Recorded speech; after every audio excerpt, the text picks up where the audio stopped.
எண்ணங்கள் ஏக்கங்கள் எல்லாம் நீர் அறிந்திருக்கின்றே.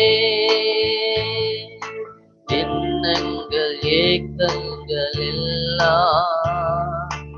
எல்லாம் நீர் அறிந்திருக்கின்றே. நடந்தாலும் படுத்தாலும் அப்பா நீர் அறிந்திருக்கின்றே. நான் நடந்தாலும் படுத்தாலும் அப்பா நீர் அறிந்திருக்கின்றே. நன்றி ராஜா இயேசு ராஜா, நன்றி ராஜா இயேசு ராஜா, நன்றி ராஜா இயேசு ராஜா, நன்றி ராஜா இயேசு ராஜா. என்னை காண்பவரே, தீனம் காப்பவரே, செல்வமாவே என்னை காண்பவரே, தீனம் காப்பவரே. சுற்றி சுற்றி அமர்ந்திருக்கின்றேன், சுற்றி சுற்றி சூழ்ந்திருக்கின்றேன். ஆமென். ஆராய்ந்து அறிந்திருக்கின்றேன், சுற்றி சுற்றி சூழ்ந்திருக்கின்றேன். நான் அமர்வதும் நான் எழுவதும், நான் அமர்வதும் நான் எழுவதும் நன்றாய் நீர் அறிந்திருக்கின்றேன், நன்றாய் நீர் அறிந்திருக்கின்றேன். என்னை காண்பவரே, தீனம் காப்பவரே, என்னை காண்பவரே, தீனம் காப்பவரே.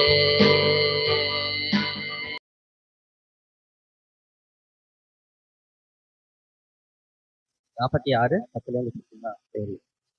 போன வாரம் முந்தின வாரம் பேசினேன்.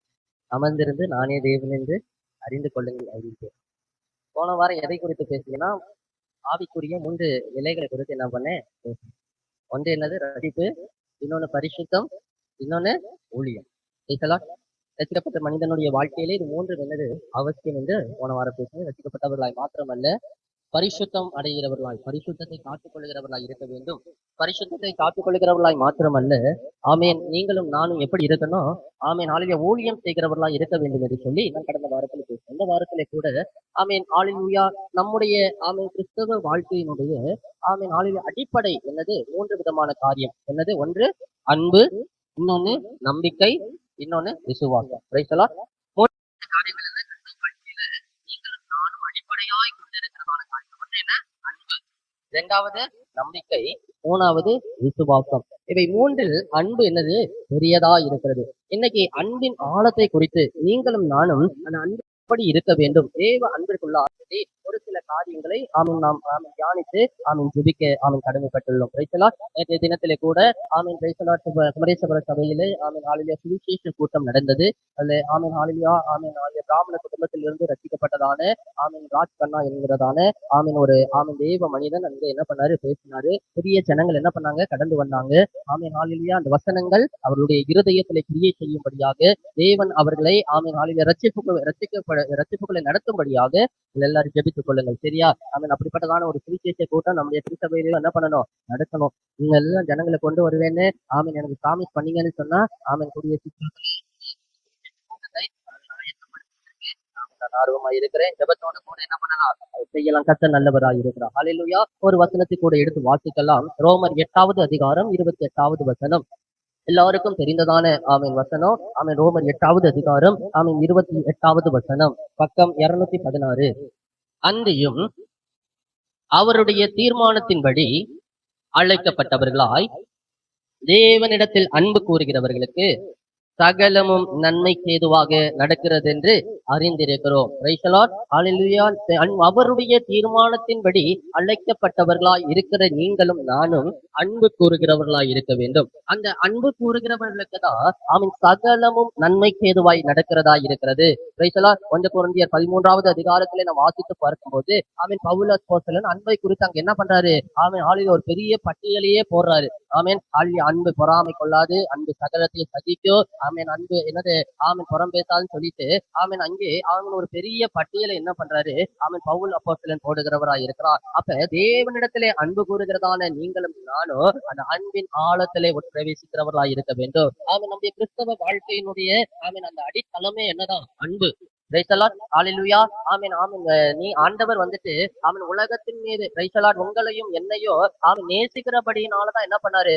அவன் தம்முடைய ஒரே பேரான குமாரனை இந்த உலகத்திற்கு என்ன பண்ணாரு? அனுப்பினார். Praise the Lord. வேதத்தினுடைய மைய கருத்தே என்ன? தேவன் ஆமென் மனிதர்களாகிய தாம் படைப்புகளாகிய மனிதர்கள் மேல வைத்ததான அன்பு. ஹalleluya. அந்த அன்பினாலேதான் ஆமென் இயேசு கிறிஸ்துவை என்ன பண்ணாரு? ஆமென். ஹalleluya. உங்களையும் என்னையும் மீட்கும்படியாக ஆமென் தம்முடைய குமாரனை இந்த உலகத்திற்கு என்ன பண்ணாரு? அனுப்பினார். ஹalleluya. அப்ப ஆமென் கிறிஸ்தவத்தினுடைய அடித்தளமே என்னதான்? அன்புதான். Praise the Lord. அப்ப நீங்களும் நானும் அன்பிலே ஆமென். ஹalleluya. ஆமென் ஆழத்திலே ஆமென். Praise the Lord. ஆமென். நீங்களும் நானும் சொல்லுகிறோம். நாம் பாடணும்ல, அன்பு கூறுவேன் இன்னும் அதிகமாய், ஆராதிப்பேன் இன்னும் ஆர்வமாய். Praise the Lord. அன்பு கூறுகிறதான ஒரு அனுபவம் தேவன் மேலே மாத்திரமல்ல, ஆமென். ஹalleluya. மனிதர்கள் மேலும் நீங்களும் நானும் அன்பு கூற வேண்டும். அதுதான் பிரதான கட்டளையா இருக்கிறது. ஆண்டவர் கொடுத்த கட்டளை அதுதானே. ஆமென். 2 கட்டளைகளை கொடுத்தார். ஒன்று என்னது? ஆமென். உன்னை நேசிக்கிறது ஆமென். நீ தேவனாகி கர்த்தர் இடத்துல முழு இருதயத்தோடும் முழு ஆத்மாவோடும் முழு பலத்தோடு என்ன பண்ணு? அன்பு கூறுவாயாக. 2வது கட்டளை என்ன? ஆமென். ஹalleluya. நீ உன்னை நேசிக்கிறது போல பிறனையும் நேசிக்கிறதான ஒரு அனுபவம். ஹalleluya. அப்ப ஆமென் முதல் காரியம் நீங்களும் நானும் அந்த அன்பிலே நிலைத்திருக்க வேண்டும். வாசிங்க யோவான் 15வது அதிகாரம் 9வது வசனத்தை வாசிக்கும் போது யோவான் எழுதின சுவிசேஷம் ஆமென் 15வது அதிகாரம் 9வது வசனம் வாசிங்க. என் பிதா என்னில் அன்பாய் இருக்கிறது போல நானும் உங்களில் அன்பாய் இருக்கிறேன், என்னுடைய அன்பிலே நிலைத்திருங்கள். ஹalleluya. பிதா குமாரனாகிய இயேசு கிறிஸ்துவின் மேலே அன்பாய் இருக்கிறது போல ஆமென் குமாரனாகிய இயேசு கிறிஸ்து யார் மேல அன்பாய் இருக்கிறாரா? உங்கள் மேலும் என் மேலும். Praise the Lord. ஆமென். யோசித்து பாருங்க. ஆமென். அவர் அன்பாய் இருக்கிறதுனாலதான் நீங்களும் நானும் இன்றைக்கு ரட்சிக்கப்பட்டு அவருடைய சமூகத்திலே ஆராதித்துக் கொண்டிருக்கிறோம். Praise the Lord. ஹalleluya. இயேசு உங்களையும் என்னையும் நேசிக்கிறவராய் இருக்கிறார். ஆமென். ஹalleluya. மனிதர்கள் ஆமென் நம்முடைய குணநலத்தை பார்த்து நேசிக்கிறவர்களாய் இருக்கிறார்கள். மனிதர்கள் ஆமென் நாம் செய்கிறதான நன்மைகளை பார்த்து நேசிக்கிறவர்களாய் இருக்கிறார்கள். மனிதர்கள் ஏதாவது ஒரு பிரதிபலனை ஆமென் ஹalleluya எதிர்பார்த்து நம்மை நேசிக்கிறவர்களாய் இருக்கிறார்கள். ஆனால் இயேசு ஆமென் நம்மிடத்திலிருந்து எந்த விதமான பிரதிபலனையும் அது என்ன பண்றதில்ல எதிர்பார்ப்பதில்லை. அவர் ஆமென் நம் பாவிகளாய் இருந்த போதே நம்மை நேசித்தார். ஹalleluya. யோசித்து பாருங்க. ஆமென் ஹalleluya. கணவன் ஆமென் ஹalleluya மகா குடிகாரனா இருக்கிறா அப்படின்னா ஆமென் மனைவிக்கு கொஞ்ச நாள்ல வெறுப்பு வந்துரும். பிள்ளைகளுக்கு கொஞ்ச நாள்ல வெறுப்பு வந்துரும். ஆமென் என்னுடைய கணவன் ஆமென் இப்படி குடிக்கிறாரோ, ஆமென் என்னுடைய தகப்பன் இப்படி கொடுக்கிறார் என்று சொல்லி ஆமென் அன்பு ஆரம்பத்துல அன்பாய் இருக்கிறதான மனைவியும் பிள்ளைகளும் போக போக ஆமென் வெறுப்புக்குள்ளே கடந்து போகிறவர்களா இருப்பார்கள். ஆனால் இயேசு ஆமென் சொல்றாரு, நீ எந்த நிலைமையில இருந்தாலும் நான் உன்னை நேசிக்கிறேன், ஆமென் நான் பாவத்தை மன்னிக்கிறேன். ஆமென். ஆனால் ஒரு கட்டளை கொடுக்கிறாரு, இனி அந்த பாவத்தை செய்யாதே. Praise the Lord. ஆமென். நீங்களும் நானும் இயேசுவுக்குள்ளே நிலைத்திருக்கிறோம் என்று சொன்னால் ஆமென் நீங்களும் நானும் பாவங்கள் அற்றவர்களாய் ஆமென் ஹalleluya பாவத்தை விட்டு ஆமென் ஹalleluya நீங்களும் நான் என்ன பண்ணணும்? ஆமென் தூரம் ஓடி போகிறவர்களாய். அதனாலதான் எபிரேயர் 12வது அதிகாரம் 1வது வசனம் சொல்லுகிறது, மேகம் போன்ற எத்தனை திரளான சாட்சிகள் நம்மை சூழ்ந்து கொண்டிருக்க பாரமான யாவற்றையும் நம்மை சுற்றி நெருங்கி நிற்கிற பாவத்தையும் உதறி தள்ளிவிட்டு நீங்களும் நானும் இயேசுவை நோக்கி ஓடுகிறவர்களா இருக்க வேண்டும். ஏன் நீங்களும் நானும் அந்த இயேசுவின் அன்பிலே நிலைத்திருக்கிறோம். யோசித்து பாருங்க. வானத்தையும் பூமியையும் படைத்ததான சர்வ வல்லமையுள்ள தேவன் ஆமென் இயேசு ஆமென் ஹalleluya தேவன் இந்த வானத்தை ஆமென் வானத்தையும் பூமியை உண்டாக்கும் போது ஆமென் இயேசு ஆமென் ஹalleluya அந்த இடத்திலே இருக்கிறார். ஆமென் ஹalleluya அவர் சகலத்தையும் சிருஷ்டிப்பதற்கு சிருஷ்டிகர்த்தாவாய் இருந்தார். அப்படி வல்லமையுள்ள தேவன் ஆமென் உங்களையும் என்னையும் நேசிக்கிறபடியினால்தான் மனித உருவெடுத்து வந்தார். அவர் ஒரு வார்த்தை சொன்னார். ஆமென் சகலமும் ஆமென் உண்டாகுகிறதான சூழ்நிலையில ஆமென் உங்களையும் என்னையும் நேசிக்கிறதுனாலதான் ஆமென் ஹalleluya ஒரு பலி செலுத்தப்பட வேண்டும். அது ஆனாக இருக்கிறது என்று சொல்லி அவர் இறங்கி வந்தார். எவ்வளவு பெரிய நேச பாருங்க. ஆமென் பிதா ஆமென் ஹalleluya தன்னுடைய குமாரனில் அன்பாய் இருக்கிறார். இது எங்க வெளிப்படுகிறது தெரியுமா? ஆமென் சிலுவையிலே வெளிப்படுகிறதா இருக்கிறது. இயேசுவை சிலுவையிலே அறைந்த போது ஆமென் ஹalleluya ஆமென் வானம் அந்தகாரப்பட்டது. ஆமென். Price the Lord. ஹalleluya. பிதாவாகிய தேவன் சகல பாவத்தையும் சுமந்து கொண்டிருக்கிறதான குமாரனை பார்க்க ஒட்டாதவராய் அவர் தம்முடைய முகத்தை திருப்பிக் கொண்டார். எத்தனை பெரிய வேதனை. அதனாலதான் இயேசு ஆமென் அந்த சிலுவையிலே ஆமென் சொன்னார், ஏலி ஏலி லாமா சபக்தானி, என் தேவனே ஏன் என்னை கைவிட்டீர்? யோசித்து பாருங்க. ஆமென். நீங்கள் நேசிக்கிறதான ஆமென் ஹalleluya ரொம்ப நேசிக்கிறதான நபர் உங்களை கைவிட்டு போனால் ஆமென் உங்களை இருதயம் எப்படி இருக்கும்? ரொம்ப நேசிக்கிறதான ஆமென் அதிகமாய் பாசம் வைத்திருக்கிறதான ஆமென் ஹalleluya ஒரு நபர் உங்களை விட்டு போவார் என்று சொன்னால் அந்த இழப்பு எவ்வளவு கொடியதா இருக்கும். அதே போல ஆமென் ஹalleluya ஆமென் பிதாவின் வலது வாரிசத்திலே ஆமென் ஹalleluya பிதாவின் மடியிலே செல்ல பிள்ளையா இருந்ததான இயேசு ஆமென் உலகத்தின் சகல பாவங்களையும் தன்மேலே சுமந்தவராய் அவர் சிலுவையில் இருக்கிறதான சூழ்நிலையிலே அவரை நேசித்த ஆமென் பிதா இங்கே ஆமென் ஹalleluya அவருடைய நேசம் வெளிப்படுகிறது. ஆமென் ஹalleluya யோர்தான் நதிக்கரையிலே இயேசு ஞானஸ்நானம் இருந்து ஆமென் ஹalleluya எடுத்துவிட்டு எழுந்தபோது பரிசுத்த ஆவியானவர் புறாவின் ரூபம் கொண்டு அவர் மேல வந்து இறங்கினார். ஆமென் வானம் திறக்கப்பட்டது. ஆமென் ஹalleluya அங்கே இருந்து ஆமென் பிதாவினுடைய குரல் வெளிப்படுகிறது. என்னது? இவர் என்னுடைய நேசகுமாரன், இவர் என்னுடைய நேசகுமாரன், இவரில் நான் பிரியமா இருக்கிறேன். அவ்வளவு பிரியம் வைத்ததான ஆமென் பிதா சிலுவையிலே தன்னுடைய முகத்தை திருப்பி கொண்டார். எதற்காக தெரியுமா? உங்களுடைய என்னுடைய பாவங்களையோ இயேசு சுமந்து கல்வாரியிலே நின்றார். ஆமென். தேவனாக எண்ணப்பட்டவன், ஆமென் தேவனாக இருந்த தெய்வம் ஆமென் ஹalleluya தங்களுடைய என்னுடைய பாவங்களை சுமந்து தீர்த்ததனால ஆமென் நம்மேல் வைத்த நேசத்தை அவர் விளங்க பண்ணினார். ஹalleluya. இங்கே அழகா யோவான் சொல்லுகிறார், பிதா என்னில் அன்பா இருக்கிறது போல நான் உங்களில் அன்பா இருக்கிறேன். ஆமென். யோவான் சுவிசேஷத்துல இயேசு சொன்னதான வார்த்தை, உங்கள் மேலே அன்பா இருக்கிற அந்த அன்பிலே நிலைத்திருங்கள். நிலைத்திருக்கிறதான ஒரு அனுபவம். ஆமென் ஹalleluya கடந்த நாட்களிலே ஒரு செய்தியை பார்த்தேன். ஆமென் 130 வருடங்களுக்கும் அதிகமாய் ஆமென் இருந்ததான ஒரு பனை மரம் ஆமென் தன்னுடைய கடைசி காலத்துல அது வந்துட்டு என்னது ஆமென் பூக்களை ஆமென் ஹalleluya துளிரச் செய்து அது தன்னுடைய கடைசி காலத்தை காண்பிக்கிறது என்று சொல்லி ஒரு மனிதன் அதை ஆமென் பதிவிட்டிருந்தார். யோசித்து பாருங்க, அதனுடைய வேறு எவ்வளவு ஆழமாய் இருக்கும் என்று சொன்னால் இந்த 130 வருஷத்துல எத்தனை மழை வந்திருக்கும், ஆமென் எத்தனை பெருங்காற்று வந்திருக்கோ, எத்தனை மோசங்கள் வந்திருக்கோ, அதன் மத்தியிலோ ஆமென் அது நிற்கிறது என்று சொன்னால் அதன் வேறு எவ்வளவு நிலைத்திருக்கிறதா இருக்கிறது. எனக்கு அருமையான தேவ பிள்ளைகளே, நீங்களும் நானும் இயேசுவுக்குள்ளே நிலைத்திருக்கும் போது அது எப்பேற்பட்டதான சோதனையா இருந்தாலும் ஆமென் அதை தாங்கி செல்வதற்கு ஆண்டவர் உங்களுக்கும் எனக்கும் கிருபையை தருகிறவராய் இருக்கிறார். நானும் இயேசுவின் அன்பிலே நிலைத்திருக்க வேண்டும். ஹalleluya. எபிரேயர் 13வது அதிகாரம் 1வது வசனத்தை வாசிங்க. ஆமென். எபிரேயர் 13வது அதிகாரம் 1வது வசனம். சகோதர சிநேகம் நிலைத்திருக்க கடவுது. அல்லேலூயா. சகோதர சிநேகம் நிலைத்திருக்க கடவுது. அன்பில் நிலைத்திருப்பது என்றால் என்ன தெரியுமா? ஆமென் ஹalleluya ஒருவரை ஒருவர் நேசிக்கிறதான அனுபவம், ஒருவரை ஒருவர் ஆமென் ஹalleluya அன்பிலே தாங்குகிறதான அனுபவம். ஆமென் ஹalleluya சபையில வந்து ஆமென் ஹalleluya எல்லாருக்கும் ஆமென் எப்படி இருக்கீங்க பிரதர், நல்லா இருக்கீங்க, எப்படி இருக்கீங்க சிஸ்டர், நல்லா இருக்கீங்களா, ஆமென் ஹalleluya உங்க சூழ்நிலைகள் மாறி இருக்குதா, ஆமென் கவலைப்படாதீங்க, ஆண்டவர் நன்மையானவைகளை தருவார்னு சொல்லி நீங்களும் நானும் என்ன பண்ணணுமா? ஒருவருக்கு ஒருவர் ஆமென் அன்புள்ளவர்களாய் காணப்பட வேண்டும். ஆதி அப்போஸ்தல சபையிலே அப்படிதான் காணப்பட்டது. ஒருவருக்கு ஒருவர் என்ன பண்ணாங்க? அப்பம் பெற்றுக் கொண்டார்கள். ஆமென். ஒருவரை ஒருவர் தாங்கினார்கள், நேசித்தார்கள். ஆமென். நீங்களும் நானும் அப்படிதான் இருக்கணும். நம்முடைய ஜெபத்திலே ஆமென் நம்முடைய ஆமென் ஹalleluya ஆவிக்குரிய சகோதர சகோதரிகளை நினைவு கொள்ள வேண்டும். ஆமென் ஹalleluya அவர்களுக்காக ஜெபிக்க வேண்டும். வயதானவர்களுக்காக ஜெபிக்க வேண்டும். வாலிப பிள்ளைகளுக்காக ஜெபிக்க வேண்டும். சிறு பிள்ளைகளுக்காக ஜெபிக்க வேண்டும். எனக்கு அருமையான தேவ பிள்ளைகளே, இன்னைக்கு காலம் பொல்லாததாய் போய் கொண்டிருக்கிறது.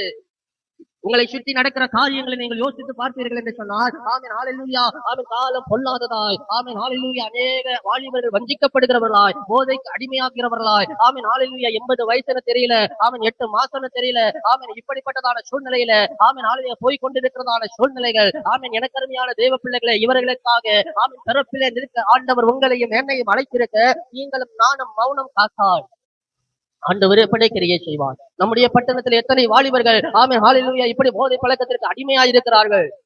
விளையாட்டா ஆரம்பித்தது, விளையாட்டா ஆமென் ஹalleluya ஆரம்பித்த காரியங்கள் ஆமென் இன்னைக்கு விட முடியாததாய் ஆமென் ஹalleluya மரணத்திற்கு நேராய் ஆமென் ஹalleluya 15 16 வயசுல ஆமென் சிகரெட் பிடிக்கிற அவனுக்கு ஆமென் ஹalleluya தெரியல, ஆமென் 35 40 வயசுல கேன்சர் வந்துருன்றத அவன் அறியாம இருக்கிறான். இப்படிப்பட்டதான கொடிய காலங்களுக்கு நேராய் நீங்களும் நானும் போய் கொண்டிருக்கிறோம். சகோதர சிநேகம் நம்மளை நிலைத்திருக்க வேண்டும். ஹalleluya ஆமென். காண்கிற சகோதரன் மேலே அன்பு கூறாதவன் காணாத தேவனிடத்துல எப்படி அன்பாயிருப்பான்? காண்கிற சகோதரனிடத்துல ஆமென் நமக்கு கண்களுக்கு முன்பதாக போகிறார்களே ஆமென் ஜனங்கள் அழிந்து போகிற ஆத்துமாக்கள் அவர்கள் மேலே அன்புள்ளவர்களாய் அவர்களுக்காக நீங்களும் நானும் ஆமென் ஹalleluya அதிகமாய் பாரப்படுகிறவர்களாய் இருக்க வேண்டும். உங்களையும் என்னையும் ரட்சித்த ஆண்டவர் அவர்களை ரட்சிக்காமல் இருப்பாரோ? உங்களையும் என்னையும் அழைத்த தெய்வம் அவர்களை ரட்சிக்காமல் இருப்பாரோ? அவர்களுக்காக உங்களையும் என்னையோ அவன் திறப்பிலே நிற்பதற்காக ஆண்டவர் அழைத்திருக்கிறார். நீங்களும் நானும் அந்த அன்பிலே நிலைத்திருக்கிறவர்களாய் அவன் யோசித்து பாருங்க. ஆமன் ஆளிலிய நகோமி எவ்வளவுதான் ஆமன் ரூத்தை ஓர்பாலை அனுப்பிவிட்டாலோ ஆமன் அவர்கள் கொஞ்ச தூரம் என்ன பண்ணாங்க? ஆமன் அவர்களோடு கூட வந்தார்கள். அவன் கொஞ்சம் வந்த போது ஓர்பால் ஆமன் ஆளிலிய உலகத்தை பார்த்து போய்விட்டார். ஆனால் நகோமியோ தன்னுடைய மாமியின் மேல இருந்ததான அன்பு, தன்னுடைய மாமியின் மேல இருந்ததான அன்பு, நீர் எங்கே போனாலும் நான் என்ன பண்ணுவேன்? உங்க கூட வருவேன். ஆமீன், நான் என்ன பண்ண மாட்டேன்? உண்மை விட்டு விலக மாட்டேன் என்று சொல்லி ஆமீன் ஆளுமே தன்னுடைய மாமியாரின் மேல அவ்வளவு அன்பா இருந்தா, அந்த அன்பில் வைத்திருந்தார். நீ போகும் இடத்திற்கு நான் வருவேன். போகிற இடம் எப்படி இருக்குமோ தெரியாது. போகிற இடத்துல ஆமீன் நம்ம ஏற்றுக்கொள்வார்களா தெரியாது. ஏன்னா மோவாப் என்கிறதான அந்நிய தேசத்திலிருந்து வருகிறதான ஆமீன் ஒரு ஸ்திரீ, ஆனாலும் தன் மாமியின் மேல இருந்ததான அன்பிலே அவள் சொல்லுகிறான், நீ எங்கே போனாலும் நான் வருவேன். ஆமீன் ஆளுமே உம்முடைய தேவன் என்னுடைய தேவன். அவளுடைய ரட்சிப்பிற்கு அந்த அன்பு காரணமா இருந்தது. எங்கள் அன்பு ஒருவருடைய ரட்சிப்புக்கு காரணமா இருக்க வேண்டும். ஹல்லேலூயா. நகோமி தன்னுடைய மருமகளை எவ்வளவு நேசித்திருந்தால் தேவ அன்பிலே நிலைத்திருக்கிறதான ஆமீன் அந்த காரியத்திலே ஆமீன் மருமகள் கற்றுக்கொண்டிருக்க முடியும். இன்றைக்கு நாம் அடுத்த தலைமுறையினருக்கு என்ன சொல்லிக் கொடுக்கிறோம்? அடுத்த சந்ததிக்கு என்ன சொல்லிக் கொடுக்கிறோம்? நம்முடைய பிள்ளைகளுக்கு என்ன சொல்லிக் கொடுக்கிறோம்? ஆமன் மற்றவர்கள் மேல ஆமன் அன்பா இருக்கும்படி சொல்லிக் கொடுக்கிறோமா? இல்ல ஆமன் ஆளிலுயா இல்ல அவங்களோட எல்லாம் பேசக்கூடாது. ஆமன் ஆளிலுயா அவங்கள்ட்ட ஆமன் நீ வச்சுக்க கூடாது, எதையும் ஆமன் கொடுக்க கூடாதுன்னு சொல்லி வளர்க்கிறோமா? அவன் தேவ அன்பு உங்களுக்குள்ள இருந்தா உங்க சந்ததி அன்பிலே வளரும். உங்க சந்ததி ஆமன் மற்றவர்களை நேசிக்கிறவர்களா, மற்றவர்கள் மேல அன்பு கூறுகிறவர்களா இருப்பார்கள். இயேசு உங்களுக்குள்ளே இருக்கிறார்னு சொன்னா நீங்கள் மற்றவர்கள் மேல அன்பா இருப்பீர்கள். ஒரு மனிதனையும் நீங்கள் ஆமீன் வெறுக்க மாட்டீங்க. ஏன்னா இயேசு ஒரு மனிதனையும் வெறுக்கவே இல்லைங்க. இயேசு ஒரு மனிதனையும் வெறுக்கவே இல்லை. அவன் பாவியா இருந்த போதிலும் அவர் பாவத்தை தான் வெறுத்தாரே தவிர, ஆனால் பாவியை நேசிக்கிறதான தெய்வம். பாவத்தை வெறுத்தாரே தவிர பாவியை வெறுப்பது இல்லை.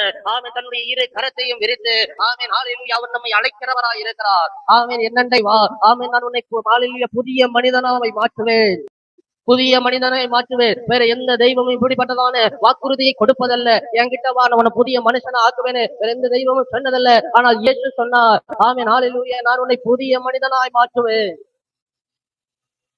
ஒரு புதிய நீங்களும் நானும் அன்பிலே ஆமீன் நிலைத்திருக்கிறவர்களாய் இருக்க வேண்டும். ஒன்றாவது காரியம் என்ன சொன்னேன்? அன்பிலே நிலைத்திருக்கணும். இரண்டாவது காரியம் வாசிங்க 1 தெசலோனிக்கேயர் 3வது அதிகாரம் 12வது வசனம். 1 தெசலோனிக்கேயர் 3வது அதிகாரம் 12வது வசனம் வாசிக்கலாம். நீங்களும் ஒருவரிடத்தில் ஒருவர் வைக்கும் அன்பிலும் மற்ற எல்லா மனுஷரிடத்திலே வைக்கும் அன்பிலும் கர்த்தர் உங்களை பெருகவும். ஹல்லேலூயா. இரண்டாவது காரியம் அவன் ஒன்றாவது காரியம் என்ன சொன்னேன்? அன்பிலே நிலைத்திருக்கணும். இரண்டாவது காரியம் அன்பிலே பெருகுகிறவர்களாய் இருக்க வேண்டும். வசனம் சொல்லுகிறது, நாங்கள் உங்களிடத்தில் வைத்திருக்கிற அன்பு கொப்பாய் நீங்களும் ஒருவரிடத்தில் ஒருவர் வைக்கும் அன்பிலே. ஹல்லேலூயா. ஆமென் ஹல்லேலூயா. ஆமென் ஆதி அப்போஸ்தலர்கள் ஆமென் ஹல்லேலூயா பேதுருவா இருக்கட்டும், ஆமென் யோவானா இருக்கட்டும், ஆமென் ஹல்லேலூயா பவுல் அப்போஸ்தலனா இருக்கட்டும், 12 அப்போஸ்தலர்களும் ஆமென் தேவன் அவர்கள் மேல வைத்ததான அன்பை காட்டினார்கள். தேவன் அவர்கள் மேல வைத்த அன்பை காட்டினார்கள். அதனாலதான் ஆமென் பவுல் அப்போஸ்தலனால இங்க எழுத முடியுது, நாங்கள் உங்கள் மேல வைத்த அன்பு கொப்பாய். அவர் சொல்றாரு, ஆமீன் ஹல்லேலூயா தேவன் எங்களை அதிகமாய் நேசித்தா இந்த ஆமீன் இந்த அன்பு ஆமீன் உங்களிலே ஆமீன் பெருக கடவுது. இந்த அன்பு உங்களிலே பெருக கடவுது. நீங்களும் நானும் மற்றவர்கள் மேல செலுத்துகிறதா அன்பிலே ஆமீன் பெருகுகிறவர்களாய் இருக்க வேண்டும். இந்த பவுலை ஆமீன் ஹல்லேலூயா சவுலா இருந்த போது ஆமீன் ஒருவரும் நேசிக்கலங்க. ஏன்னா அவர் கிறிஸ்தவர்களை துன்பப்படுத்துகிறவர்களாய் இருந்தார். கிறிஸ்தவர்களை ஆமீன் ஹல்லேலூயா துன்பப்படுத்துகிறவர்களா இருந்தார். சவுல் வரான்னு சொல்லும் போதே ஆமீன் அங்கே இருக்கிறவர்களுக்கு ஒரு பயம் உண்டானது. ஆனால் அப்பேற்பட்ட மனிதனையும் ஆமீன் இயேசு மாற்றினார் என்று சொன்னார். உங்க வாழ்க்கையில நீங்க பார்க்கிற சிலர் ஆமீன் அவர்களை காட்டிலும் மோசமாய் இருக்கலாம். உங்கள் வாழ்க்கையில நீங்க சந்திக்கிறதான சிலர் அவர்களை காட்டிலோ ஆமீன் சவுலை காட்டிலோ மோசமானவர்களாய் இருக்கலாம். அவர்களையும் இயேசு நேசிக்கிறவராய் இருக்கிறார். ஹல்லேலூயா.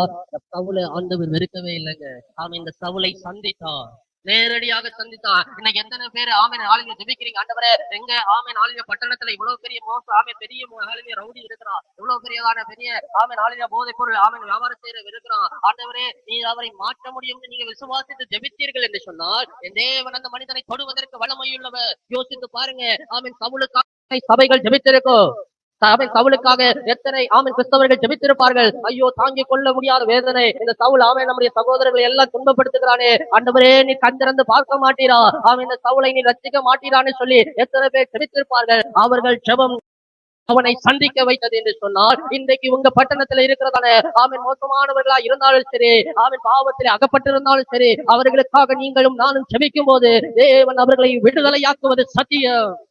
ஏனென்றால் வசனம் சொல்லுகிறது, நீங்கள் சத்தியத்தை அறிவீர்கள், சத்தியம் உங்களை விடுதலையாக்கும். சத்தியத்தை எல்லாமல் வேறு ஒன்று உங்களை விடுதலையாக்க முடியாது. வேற எந்த காரியமோ பாவத்திலிருந்து உங்களை விடுதலையாக்க முடியாது. வேற எந்த காரியமோ, எந்த நற்கிரியைகளா இருந்தாலும் பாவத்திலிருந்து உங்களை விடுதலையாக்க முடியாது. என் பரிசுத்த வேதம் சொல்லுகிறது, இயேசு கிறிஸ்துவின் இரத்தமே இல்லாமல் வேறு ஒன்று உங்களை சுத்திகரிக்க முடியாது. அன்பிலே நீங்களும் நானும் பெறுகிறவர்களாகும். ஹல்லேலூயா. அதனாலதான் நாம் பார்க்கிறோம், இந்த சவுல் ஆண்டவர் சந்தித்த போது, சவுலை ஆண்டவர் சந்தித்த போது ஹல்லேலூயா, இந்த சவுல் ஹல்லேலூயா ஆண்டவர்கிட்ட கேட்கிற, ஆண்டவரே நீ யார் என்று சொல்லி அவன் கண்களிலே மீன் கதில் போன்ற ஒன்று வந்தானது, அவனாலே காண முடியாததா இருந்தது. உடனே ஆண்டவர் சொல்றாரு, பர்னபா என்கிறதான ஒரு ஊழியனிடத்துல போ, அந்த ஊழியன் உனக்காக ஜெபம் பண்ணுவான். ஹல்லேலூயா. பர்னபா என்றால் ஆறுதலின் மகன் என்று அர்த்தம். Praise the Lord. ஹல்லேலூயா. ஆறுதலின் மகன் என்ற அர்த்தம். நீங்க யோசித்து பாருங்க, பர்னபா வீட்டுல சவுல் போகிறதான சூழ்நிலையில பர்னபாக்கு எப்படி இருந்திருக்கும்? ஆண்டவர் சொல்றாரு, நீ போய் சவுல தந்தின்னு சொல்லும் போது நாளைக்கு அந்த பர்னபாக்கு எப்படி இருந்திருக்கும்? எல்லா கிறிஸ்தவர்களையும் துன்பப்படுத்துகிறவன், அவனை போய் நான் பார்க்கணுமா? ஆண்டவரே அவனை கொண்டு போடுன்னு சொல்லி இருக்கணும். ஆனா இந்த பர்னபா சொல்றா, ஆண்டவரே நான் போய் சந்திக்கிறேன். ஹல்லேலூயா. போய் அவனை சந்திக்கும் போது அவன் மேலே அன்பா இருந்தான். ஹல்லேலூயா. பாருங்க, சவுல் எவ்வளவு துன்பம் கொடுத்தாலும், சவுல் எவ்வளவு கிறிஸ்தவர்களை அடித்து துன்புறுத்தினாலும், ஹல்லேலூயா, கிறிஸ்து இந்த பர்னபாக்குள்ள இருந்ததினாலே, இயேசு இந்த பர்னபாக்குள்ள இருந்ததினாலே சவுலை அன்பா ஏற்றுக்கொண்டான். ஹல்லேலூயா. ஒரு மிகப்பெரியதான பாவி ஹல்லேலூயா மனமாற்றம் அடைந்து, ஹல்லேலூயா மனம் சுத்தமடைந்து, மறுபடியும் கிறிஸ்துவுக்காக ஓடுவதற்கு அன்பா இருந்ததா இந்த பர்னபாவும் ஒரு காரணம்.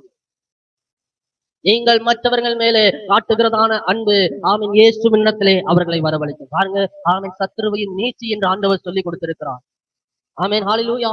ஹல்லேலூயா. உங்களுக்கு துன்பம் கொடுக்கிறவர்களையும் நீங்க நேசிக்கிறவர்களா இருக்கும். ரொம்ப கஷ்டம், ரொம்ப கஷ்டம். அவ என்னை எப்படி பேசினா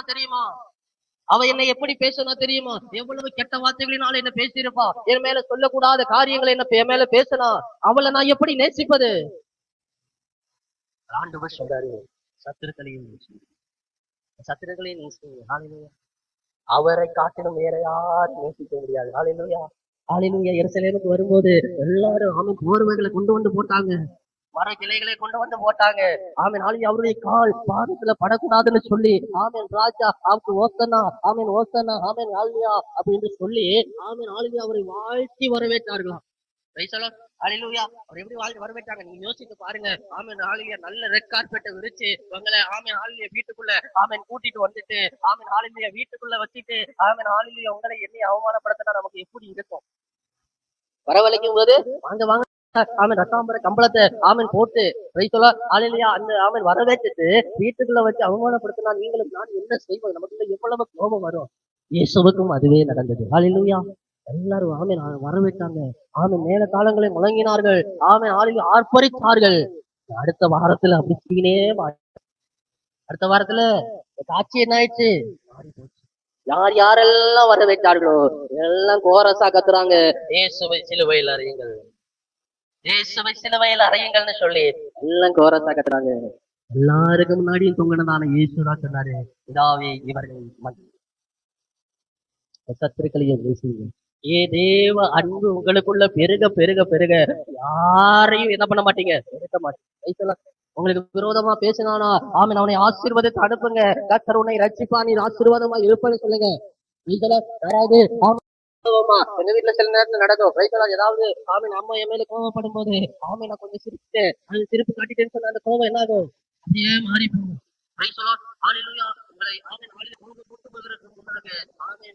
நீங்க என்ன பண்ணுங்க, சாந்தமா இருங்க. இது தேவ அன்பு உங்களிலே பெருகும் போது இது சாத்தியமாகும். ஹல்லேலூயா. ஹல்லேலூயா. எனக்கருமையான தேவ பிள்ளைகளே, நீங்கள் அன்பிலே நிலைத்திருக்கிறவர்களாய் மாத்திரமல்ல, அன்பிலே பெருகுகிறவர்களாய் இருக்க வேண்டும். ஹல்லேலூயா. இன்னொரு வசனத்தை கூட வாசிங்க.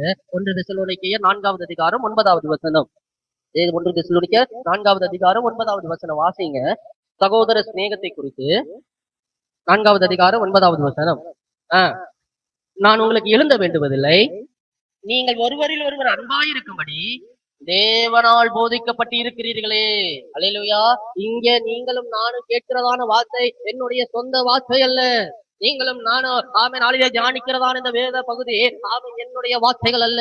பரிசுத்த ஆவியானவர் உங்களுக்கும் எனக்கும் ஆமென் ஹalleluya ஆமென் கொடுத்திருக்கிறதான வார்த்தை. இதனால நீங்களும் நானும் போதிக்கப்பட்டிருக்கிறோம். அதனால நீங்களும் நான் என்ன பண்ணணும்? அன்பிலே ஹalleluya சகோதர சிநேகத்திலே பெருகுகிறவர்களா இருக்க வேண்டும். ஒன்றாவது காரியம் என்ன சொன்னேன்? அன்பிலே நிலைத்திருக்கணும். இரண்டாவது அன்பிலே பெருகணும். மூன்றாவது காரியம் வாசிங்க, எபேசியர் 5வது அதிகாரம் 2வது வசனம். எபேசியர் 5வது அதிகாரம் 2வது வசனம். கிறிஸ்து நமக்காக நம்மை தேவனுக்கு சுகந்த வாசனையான காணிக்கையாகவும் பலியாகவும் ஒப்பு கொடுத்து நம்மில் அன்பு கூர்ந்தது போல நீங்களும் அன்பிலே நடந்து கொள்ளுங்கள். அல்லேலூயா. ஒன்று, அன்பிலே நிலைத்திருக்க வேண்டும். இரண்டாவது, அன்பிலே என்ன பண்ணணும்? பெருகுகிறவர்களா இருக்க வேண்டும். மூன்றாவது, அன்பிலே நடக்க வேண்டும். அல்லேலூயா. எப்படி? ஆமென். நமக்காக தம்மை தேவனுக்கு சுகந்த வாசனையான காணிக்கையாகவும் பலியாகவும் ஒப்பு கொடுத்து நம்மில் அன்பு கொண்டது போல நீங்களும் அன்பிலே என்ன பண்ணுங்க? நடந்து கொள்ளுங்கள். அல்லேலூயா. ஆமென். ஒவ்வொருவர் என்ன பண்ணணும்? அன்பாய் அன்பிலே நடக்கிற அனுபவம் இன்றைக்கு மாத்திரமல்ல, நாளைக்கு மாத்திரமல்ல, இருக்கிற காலங்கள் வரை தேவன் இந்த உலகத்திலே நம்ம எத்தனை காலங்கள் வைத்திருக்கிறாரோ அத்தனை காலங்கள் வரை நீங்களும் நானும் அன்பிலே நடக்கிறவர்களா இருக்க வேண்டும். ஆமென். லூக்கா 10வது அதிகாரத்தில் நாம் வாசிக்கிறோம்ல, ஆமென், அந்த நல்ல சமாரியனை குறித்து 30 வாசிங்க. இயேசு பிரதித்திரமாக ஒரு மனுஷன் எருசலேமிலிருந்து எரிகோவுக்கு போகையில் கள்ளர் கையில் அகப்பட்டான். அவர்கள் அவன் வஸ்திரங்களை உரிந்து கொண்டு அவனை காயப்படுத்தி புத்துயிராக விட்டு போனார்கள். அல்லேலூயா. பாருங்களேன். ஆமென். எல்லாருக்கும் தெரிஞ்ச ஆமென் ஆளிலே சம்பவம் தான் இது. எல்லாருக்கும் தெரிந்ததான ஒரு சம்பவம். ஆமென் ஆளிலே எருசலேமிலிருந்து எரிகோவுக்கு போகிறதான ஆமென் ஆளிலே வழியில ஆமென் அந்த மனிதனை ஆமென் கள்ளர்கள் பிடித்து ஆமென் அவருடைய வஸ்திரங்களை உரித்து அவனுக்கு உண்டான எல்லாவற்றையும் எடுத்துவிட்டு அவனை புத்துயிராக விட்டு போனாங்களாம். ஆமென். முதலாவது அந்த வழியில யாரு வரா? ஆமென் ஒரு ஆசாரியன் வரான். ஆமென். தேவனுடைய சமூகத்துல ஜனங்களுடைய பாவத்திற்காக பரிந்து பேசுகிறதான ஒரு ஆசாரியன். தேவனுடைய சமூகத்துல மற்ற ஜனங்களுக்காக ஜெபிக்கிறதான அந்த ஒரு ஆசாரியன் வருகிறான். ஆனா அந்த ஆசாரியன் என்ன பண்றான்? அவனை கண்டு பக்கமாய் விலகி போனானாம். பாருங்களேன். ஆமென். அவன் தேவனுக்கு பலி செலுத்துகிறவன், சபையில தேவனுக்கு ஆராதனை செய்கிறவன். ஆனா அவனுக்குள்ள என்ன இல்ல? அன்பு இல்ல. அன்பு இல்லாததுனால அவன் என்ன பண்றான்? ஐயோ எனக்கு ஏதாவது பிரச்சனை வந்துருமோன்னு சொல்லிட்டு என்ன பண்றான்? பக்கமாய் விலகி போயிட்டான். அடுத்து 2வது யார் வருது? அந்தபடியே ஒரு லேவியனும் அந்த இடத்துக்கு வந்து அவனை கண்டு பக்கமாய் விலகி போனான். 2வது யார் வரா? ஒரு லேவியன் வரா. ஆமென். கர்த்தருடைய ஆமென் ஆளிலே சபையை ஆமென் ஆளிலே என்ன பண்றது? ஆமென் ரெடி பண்ற ஆளு, கர்த்தருடைய பெட்டியை சுமக்கிறதான ஒரு மனிதன். ஆமென். லேவியனை தேவன் அதற்குதான் என்ன பண்ணாரு? தெரிந்து கொண்டார். ஆமென். கர்த்தருடைய சபையை நடத்த ஆமென் ஆளிலே வழி நடத்த மெய்ப்பனாக அறிந்து கொண்ட ஆமென் ஆளிலே அழைத்து கொண்ட ஆமென் ஆளிலே என்னது ஜனம். அந்த மனுஷன் வரான், அவனும் பாக்குறான், அவனும் விலகி போறான். எல்லாரும் எங்கதான் இருக்கிறாங்க? சபைக்குள்ளதான் இருக்கிறாங்க. ஆசாரியனும் சபைக்குள்ளதான் இருக்கிறார், லேவியனும் சபைக்குள்ளதான் இருக்கிறார். ஆனால் ஒரு மனிதனுக்கு துன்பம் வரும்போது, அந்த மனிதன் துக்கத்தினாலே அவதிப்படும் போது சபைக்குள்ள இருக்கிறவங்க என்ன பண்றாங்க? தேவ அன்பில்லாததுனாலே விலகி போறாங்க. நான் 3வது ஒரு மனிதன் வரான். வாசிங்க 33வது வசனம்.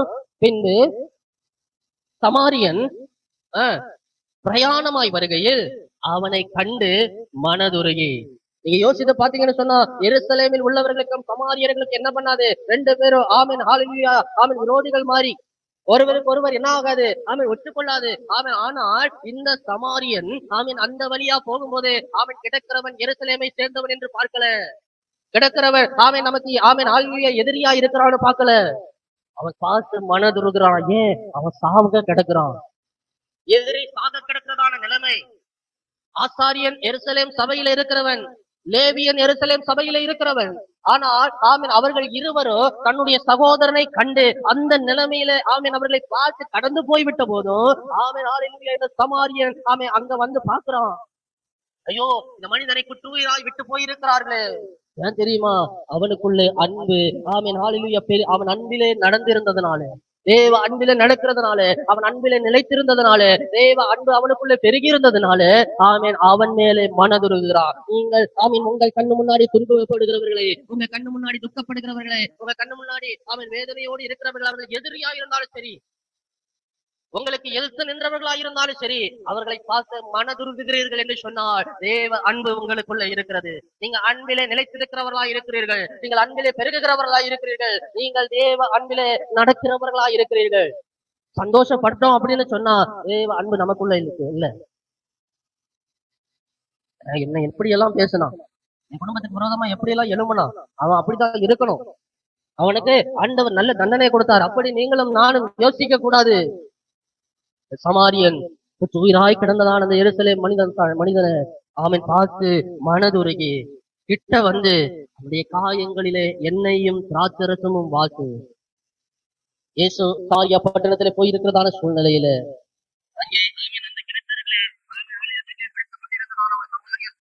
எனக்கு தாகத்துக்கு தா என்று கேட்டபோது அவன் சொன்ன வார்த்தை என்ன தெரியுமா?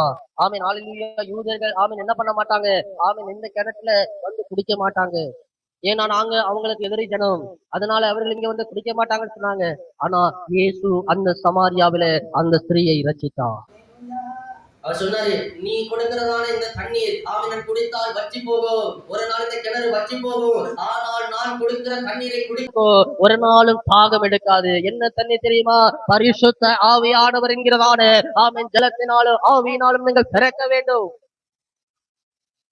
அப்ப இந்த ஆமீன் ஆளின் சமாரியன் அந்த அன்பிலே இருந்ததுனாலதான், அவன் தேவ அன்பு அவனுக்குள்ள இருந்ததுனாலதான் ஆமீன் அவனை ஆமீன் ஆளிய கிட்ட வந்து அவனுடைய காயங்களுக்கு எண்ணெய் பூசி அவனை அப்படியே விட்டுட்டு போகல. 35வது வசனம் சொல்லுது, மறுநாளிலே ஆமீன் ஹல்லேலூயா. 34வது வசனம், அவனை தன் சுய வாகனத்தின் மேலே ஏற்றி சத்திரத்துக்கு கொண்டு போய் அவனை பராமரித்தான். அடுத்த நாள் மறுநாளிலே தான் புறப்படும் போது 2 பணத்தை எடுத்து சத்திரக்காரன் கையில் கொடுத்து, நீ இவனை விசாரித்துக்கொள், அதிகமாய் ஏதாகிலும் இவனுக்காக செலவழிந்தால் நான் திரும்பி வரும்போது அதை உனக்கு தருவேன். யோசித்து பாருங்க, ஆமீன் பேர் தெரியாத ஏதோ ஒரு சத்திரமா இருந்திருக்கும்னு சொன்னா அந்த மனிதன் ஆமீன் இந்த சமாரியன் திரும்பி வருவானா வரமாட்டானான்னு தெரியாது. நீ மட்டும் யாரையோ கூட்டிட்டு வந்த விட்டுட்டு போற, ஆமீன் அவனுக்கு ஆமீன் செலவழிக்கிற பணம் 2 ஆமீன் பணம் தான் கொடுத்த, மீதியை கேட்டா வந்து தருவேன்னு சொல்ற ஒண்ணுதான் எப்படி நம்புவதனை கேட்டிருப்பா. ஆனா இந்த சமாரியன் ஆமீன் நல்லவனா இருந்ததுனால அவன் இந்த சமாரியன் அடிக்கடி அந்த சத்திரத்துக்கு என்ன பண்ணிருப்பான், அவன் போயிருந்த ஆமீன் சூழ்நிலையில் அவன் அந்த ஆமீன் சத்திரக்காரன் அவனை அனுப்பிவிட்டான். நீங்கள் நன்மை செய்கிறவர்களா இருக்கும் போது ஆமீன் ஹல்லேலூயா, உதவியற்ற சூழ்நிலைகளிலே ஆமீன் தேவன் தன்னுடைய உதவியான கரத்தை உங்கள் மத்தியிலே நீட்டுவார். ஹல்லேலூயா. ஆமீன் அன்பிலே நிலைத்திருக்கிற, ஆமீன் அன்பிலே பெருகுகிற, அன்பிலே நடக்கிற, ஆமீன் ஹல்லேலூயா அனுபவத்திலே நீங்களும் நானும் உள்ளவர்களா இருக்க வேண்டும். இயேசு உங்கள் மத்தியிலே அதுதான் வெளிப்படுத்துகிறார். ஹல்லேலூயா, ஹல்லேலூயா. அருமையான தெய்வ பிள்ளைகளே, நீங்க யோசிக்க பாருங்க, நீங்களும் நானும் அன்பிலே நிலைத்திருக்கிறவர்களா இருக்கிறோமா? அன்பில் நடப்பது என்பது வெறும் வார்த்தை அல்ல, வாயில வடச்சுட்டு போறது மாத்திரம் அல்ல, செயல் அன்பாக இருக்கு. அன்புள்ளவனா இருக்கிறேன்னு அவன் நான் சொல்லிட்டு போறேன்னு சொன்னா, என்னுடைய அவன் செயல்பாடுகள் அதற்கு விரோதமா இருக்குன்னு சொன்னா, நான் ஊர்ல போய் சண்டை போட்டுக்கிட்டு, ஊர்ல ஆமன் வம்பிழுத்துக்கிட்டு, ஊர்ல போறவங்க வரவங்க எல்லாத்தையும் பிரச்சனை பண்ணிட்டு, தேவ அன்பு எனக்குள்ள இருக்குது, நான் அன்பா இருக்கிறேன்னு சொன்னா, நீங்களும் நீங்க என்ன பண்ணுவீங்க? என் பேச்சை கேட்டு நீங்க உட்கார்ந்து இருப்பீங்களா? நீ பேசுறது ஒன்னா இருக்குது, நீ நடக்கிறது ஒன்னா இருக்குது, நீங்க என்ன பண்ணுவீங்க? என்னுடைய வார்த்தைகளை நீங்கள் கவனிக்க மாட்டீங்க. ஆனால் நான் பேசுவது போல என்ன பண்ணணும்? செயல்படுகிறவனா இருக்கு. அன்புள்ளவனாய் காணப்பட வேண்டும். இயேசு நம்மிலே அன்பா இருந்தார். ஒரு நாளும் நம்மை வெறுக்காதவராய் ஆமீன் ஹல்லேலூயா நீங்களும் நானும் இருக்க வேண்டும். அடுத்தவங்க உங்களை பார்த்து சொல்லணும், இவங்க தேவ அன்பிலே நிலைத்திருக்கிறாங்க. ஒருத்தவங்க துன்பப்படும் போது துக்கப்படும் போது ஒருவேளை ஆமீன் ஆளிலே உணவுக்காக கஷ்டப்படுறாங்க, இல்ல வேற ஏதோ தேவைக்காக இருக்கிறாங்கன்னா, ஆமீன் உங்கள்கிட்ட இருக்கிறதுல கொஞ்சம் கொடுங்க. இப்பதான் என்கிட்ட இருக்கிறதுல நான் கொஞ்சம் உனக்கு கொடுக்குறேன், இதை நீ இப்போதைக்கு என்ன பண்ணிக்கோ வச்சுக்கோ, மற்ற ஆமீன் நான் உனக்காக ஜெபிக்கிறேன், ஆண்டவர் உன்னுடைய தேவைகள் என்ன பண்ணுவாரு சந்திப்பார்னு சொல்லி ஆமீன் நம்ம அவர்களை ஆறுதல் படுத்துகிறவர்களா இருக்க வேண்டும். 4வது ஆமீன் ஒரே ஒரு ஆமீன் காரியத்தை மாற்றம் பார்த்துட்டு ஆமீன் முடித்து விடலாம். 2 கொரிந்தியர் 6வது அதிகாரம் 6வது வசனம். 2 கொரிந்தியர் 6வது அதிகாரம் 6வது வசனம் பாத்தீங்க. அறிவிலும் நீடிய சாந்தத்திலோ தயவிலும் பரிசுத்த ஆவியிலும் மாயமற்ற அன்பிலும் என்ன பண்ணுங்க நீங்க? ஆமென். Price the Lord. ஹalleluya. மாயமற்ற அன்பிலும் நீங்க என்ன பண்ணுங்க? நிலைத்திருக்கிறவர்களா இருக்க வேண்டும். Praise the Lord. ஆமென். தொடர்ந்து வாசிங்க. 6வது அதிகாரம் 7வது வசனம். சத்திய வசனத்திலும் திவ்ய பலத்திலும் அங்கே அநேக காரியங்கள் ஆமென் சொல்லப்பட்டிருக்கிறது. ஆனால் இங்கே ஆமென் ஒரு வார்த்தை சொல்றாரு, மாயமற்ற அன்பிலே நீங்க என்ன பண்ணுங்க? நிலைத்திருங்க. ரோமர் 12வது அதிகாரம் 9வது வசனத்துல ஆமென் அங்கேயும் பவுல் அப்போஸ்தலன் இப்படியாக சொல்லுகிறார். ரோமர் 12 அதிகாரம் 9வது வசனம். அப்படி இருக்க சகோதரரே, 12:9, உங்கள் அன்பு மாயமற்று இருப்பதாக தீமையை வெறுத்து நன்மையை பற்றி கொள்ளுங்கள். அல்லேலூயா. உங்கள் அன்பு எப்படி இருக்கணுமா? மாயமற்று இருப்பதாக. அவ்வளவு ராமையும் வன்மமும் ஆமை நிறைந்திருக்கும். ஆனா பார்க்கும்போது எப்படி இருப்பாங்க? ஐயோ, அவங்கள மாதிரி அன்பு காட்ட ஒருவரும் இருக்க மாட்டாங்க. ஆனா உள்ளத்துக்குள்ள அவ்வளவு வஞ்சனை இருக்கும். சிலரை நம்ம என்ன பண்ணுவோம்? பார்த்திருக்கோம். அவங்க முகத்துல என்ன பண்ணும் தெரியும். தூரத்துல வரும்போதே பார்க்கலாம் நம்ம மேல அவ்வளவு கொடூர வஞ்சமா இருக்கிறாங்க. ஆனா கிட்ட போனா, வாங்க சிஸ்டர், நல்லா இருக்கிறீங்களா, எப்படி இருக்கிறீங்க? ஐயோ, உங்களை இதான் இப்ப நினைச்சிட்டே இருந்தேன். நீங்க பாருங்க, நினைச்ச போது என்ன பண்ணீங்க? வந்துட்டீங்க. ஐயோ, உங்களுக்காக ஜெபிக்காத நாளே இல்ல பிரதர், உங்களுக்காக ஜெபிக்காத நாளே இல்லை. மாயமற்ற அன்பு உங்களுக்கு இருக்கக்கூடாது. ஹல்லேலூயா. Praise the Lord. உங்க அன்பு எப்படி இருக்கக்கூடாது? மாயமற்றதா இருக்கக்கூடாது. ஏன்னு சொன்னா, உங்களையும் என்னையும் தேவன் முகத்தை பார்ப்பவர் அல்ல, இருதயத்தை பார்ப்பவர். ஒருவேளை ஆமென் நான் நம்பிடலாம், ஒருவேளை நான் அப்படி இருந்தேன்னா எதிரே இருப்பவர் என்ன பண்ணலாம்? நம்பிடலாம். ஆஹா, நம்ம பிரதர் பாஸ்டர் எவ்வளவு அன்பா இருக்கிறாருன்னு. தேவன் என்னை பார்க்கிறவராய் இருக்கிறார். தேவன் என்னை பார்க்கிறவராய் இருக்கிறார். அதனாலதான் இங்க சொல்றாரு, தீமையை வெறுத்து நன்மையை பற்றி கொண்டிருங்கள். தீமையை வெறுத்துடுங்க. தீமை வேண்டாம். நீங்க பார்க்கும்போது தாவீதுடைய ஆமென் ரொம்ப ஆமென் பிரியமான நண்பனா யார்? யோனத்தான். சவுலுடைய ஆமென் சவுலோட குமாரன். ஆனா சவுல் ஆமென் தாவீதை கொல்றதுக்கு என்ன பண்றான்? ஆமென் பிளான் பண்ணிட்டு இருக்கிறான். சவுல் ராஜா தாவீதை கொல்வதற்காக பிளான் போட்டு இருக்கிறாரு. ஆனா யோனத்தானோ தாவீதை காப்பாற்றுவதற்காக அவன் மறுபடியும் அவனோடு கூட இருந்து என்ன பண்ணா? அவன் அவனை காப்பாற்றினான். ஏன்? அவன் தாவீது மேல யோனத்தான் அன்பா இருந்தான். சுயநலம் இல்லாத அன்பு. தன்னுடைய தகப்பன் ஆமென் ஹல்லேலூயா சவுல் ஆமென் அரசாங்கத்தை ஆமென் ஹல்லேலூயா தாவீதினிடத்திலிருந்து பிடுங்கணும். ஆமென் தாவீது தான் அடுத்த ஆமென் ஹல்லேலூயா ராஜா என்பதை அறிந்தவன், அபிஷேகம் பண்ணப்பட்டிருக்கிறான் என்பதை அறிந்த சவுல் அவனை கொல்லும்படியாய் அநேக காரியங்களை பண்றான். அவனுக்குள்ள இருந்ததான அசுத்த ஆவி அவனை ஏவினது. ஆனால் யோனத்தானோ தாவீதை தன்னுடைய சிநேகிதனாக எண்ணினான். ஹல்லேலூயா. தன்னுடைய சொந்த ஆத்துமாவை போல நேசித்தானா. தாவீதின் மேல ரொம்ப அளவற்ற அன்பை கொண்டிருந்தான் யோனத்தான். அதனால ஆமென் சவுல் பிளான் பண்ணும் போதெல்லாம் ஆமென் அவனுக்கு செய்தி அனுப்பி அவனை காப்பாற்றி கொண்டே இருந்தான். ஹல்லேலூயா. அருமையான தேவ பிள்ளைகளே, உங்கள் அன்பு மாயமற்றதா இருக்கணும். யோசித்து பாருங்க, சவுலுக்கு அப்புறம் ராஜ்யம் யாருக்கு தான் வரணும்? யோனத்தானுக்கு தான் வரணும். அவன் தான் ராஜாவாக முடிசூட்டப்படணும். ஆனால் அப்படிப்பட்ட சூழ்நிலையிலும் அவனுக்கு தெரிந்திருந்தது, ஆமென் தேவன் தாவீதை தெரிந்து கொண்டார். தேவன் தாவீதை அழைத்தார். ஆமென் உங்களுக்கும் எனக்கும் ஆமென் மற்றவர்கள் மேல பொறாமை ஒரு நாளும் வரக்கூடாது. Price the Lord. அந்த பெரிய ஆமென் ஆமையை சுமந்து கொண்டே நீங்களும் நானும் போகக்கூடாது. Price the Lord. ஆமென் தேவன் உங்களுக்குரியதை உங்களுக்கு கொடுத்திருக்கிறாரு. ஆமென் ஆளுங்க நான் சொன்னேன் போன வாரமே, நாம அடுத்தவங்க இலையை பார்த்து ஒரு நாளும் சாப்பிடக்கூடாது. Price the Lord. தேவன் நமக்கு தந்ததிலே திருப்தியா இருக்க வேண்டும். இந்த யோனத்தான் தாவீது மேல ஒரு நாளும் பொறாமப்படல. ஏன்? அவனை நேசித்தான்.